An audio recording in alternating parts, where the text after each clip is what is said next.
Steph, thank you for the time. And first thing I want to start with is the defensive effort that you all were able to get. How much did that fuel what you were able to do as a team? It was everything tonight because we were a little rusty in that first half. The adrenaline was running crazy. Obviously, it's the finals, so you're feeling that. But after 9 days off, that wasn't an excuse for us, but we weren't executing the details on the offensive end. We were missing layups, turning down open shots, just trying to settle in. So our defensive effort allowed us to kind of work through that struggle on the offensive end, and keep a lead and just build that flow up. And then, as the game went on, we got more comfortable. Shots started to fall, and the ball was hopping, and that's the formula for us to be successful against this Cavs team. We have to defend, try to make it tough, knowing they have great scores. LeBron and Kyrie can make tough shots all game, but you got to just try to make it as tough as possible, take the other guys out the best you can, get stops and run. It's interesting to hear you describe that adrenaline, because watching you all in those first few minutes, it looked like someone that sat down like on the seat of a motorcycle and just opened the throttle up entirely, like you guys were and on both sides, and that's understandable. What are those first few minutes like when you've been chomping at the bit to get out there and see what's what? It's hard to explain. I mean, like you said, we were out for 9 days, and so we've been looking forward to just getting back into the action for a very long time. And, you try to simulate what game speed is like in practice, scrimmaging against each other, and playing physical and trying to keep that flow. But there's no real simulation for a finals game, at home with your home crowd going crazy. So we didn't just want to beat ourselves in the first 6 minutes and just weather the storm, and we were able to do that. I understand there's no parade to be thrown after one win. I do wonder, though, how much satisfaction and how much enjoyment you got, particularly out of the contributions you made tonight. A few big shots and the outbursts of emotion stuff were pretty evident to anybody that was there or was watching. So I guess I'm asking, what's in those moments when you're just enjoying what's happening?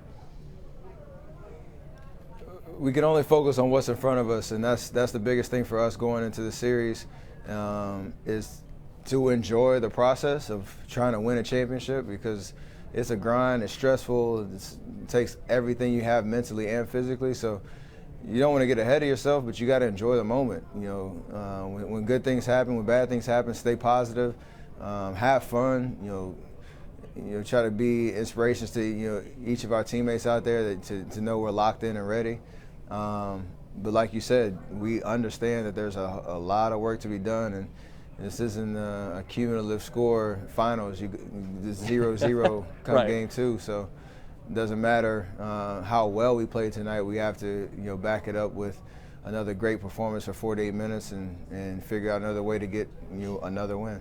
I'd call him the thin man. What do you take away of Kevin Durant's performance? Was there anything specific to what he was able to provide that you thought was particularly significant outside of the obvious, which 38 points is easy to count those up? Yeah, he was just composed. I think the biggest thing for him, we know he's such an efficient scorer, getting to his spots, whether he's inside the three-point line, pulling up for mid-range shots, getting to the paint. But for us, when he's able to defend the way he did tonight, get rebounds, and then push and transition as a playmaker with myself, Clay, Andre, Draymond running the lanes, that's a huge advantage for us. And there were times tonight where he got the defense on his heels and was able to finish at the rim. He found me for a couple open threes. And so we were able to turn those defensive stops into transition opportunities, which all the playmakers we have, whoever gets the rebound, just push and go, and good things will happen. Speaking of good things that'll happen, a last thought here. It's basically an 8-to-1 assist-to-turnover ratio. What do you attribute that phenomenal number to? Just trying to keep it simple. My dumb self, I had 2 terrible turnovers. I don't want to point those out. Yeah, they were back to back, weren't they? I had 2. I'm just throwing it to the sideline. At least they weren't behind the back this time. So I got some things to work on when it comes to just trying to keep it simple for 48 minutes. But when we're moving the ball and using each other, setting screens, and seeing that ball hop side to side and just making simple plays, it forces them to make decisions defensively. And we hope that they'll have a breakdown eventually and we can get a good shot.